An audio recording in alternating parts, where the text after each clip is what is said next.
ఆ గుడి నిర్మాణం వెనకాల ఎంత శాస్త్రం ఉంటుందో తెలుసా? దాని నుంచి ఎంత శక్తి ప్రజ్వలిస్తుందో తెలుసా? స్తుతులు, మంత్ర సంహితలు, పురాణాలు, స్థల పురాణాలు, వేదాలు, ధర్మాలు, ఆగమ శాస్త్రాలు, అలంకార శాస్త్రాలు, ఉపాసనా శాస్త్రాలు, దర్శనీయ నియమాలు, వీటన్నిటిని శోధించి శక్తిని నిక్షిప్తం చేసి కట్టేదే గుడి. అందులో ప్రతిష్ఠించే మూల విరాట్ ప్రాశస్త్యం తెలుసా? సర్వమాన సౌభ్రాతృత్వాన్ని బోధించడానికి సాక్షాత్తు ఆ కలియుగ దైవం వెంకటేశ్వరుడు, ధర్మతత్వాన్ని బోధించడానికి శ్రీరాముడు, జీవిత సత్యాన్ని బోధించడానికి శ్రీకృష్ణుడు, ఆత్మతత్వాన్ని బోధించడానికి ఆ పరమశివుడు, ధైర్యాన్ని ఇవ్వడానికి ఆంజనేయుడు, కార్యసిద్ధికి ఆ వినాయకుడు, సంపదకి లక్ష్మి, విద్యకి సరస్వతి, సకల దేవతల శక్తి స్వరూపాన్ని ఇవ్వడానికి సాక్షాత్తు అమ్మవారు.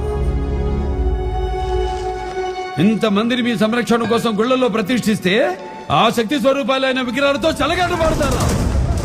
ఆగండి, మీరు చెప్పింది నిజమే, కానీ సైన్స్ ఇంత డెవలప్ అయిన తర్వాత కూడా కనిపించని ఆ దేవుడి గురించి ఏమిటి?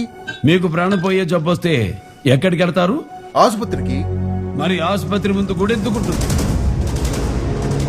దేవుడా, నేను ఒక ప్రాణాన్ని కాపాడబోతున్నాను, నాకు అండగా ఉండు అని దండం పెట్టుకుని మీకు వైద్యం చేస్తారు. ఎందుకు? తను చేసే పని వెనక దైవం ఉంటాడనే నమ్మకం. నువ్వు చెప్పిన విజ్ఞానాన్ని నమ్మే సైంటిస్టులు సైతం శ్రీహరికోట నుంచి ప్రయోగించే రాకెట్ పత్రాలని మొదట దేవుడి పాదాల ముందు పెట్టి పూజిస్తారు. ఎందుకు?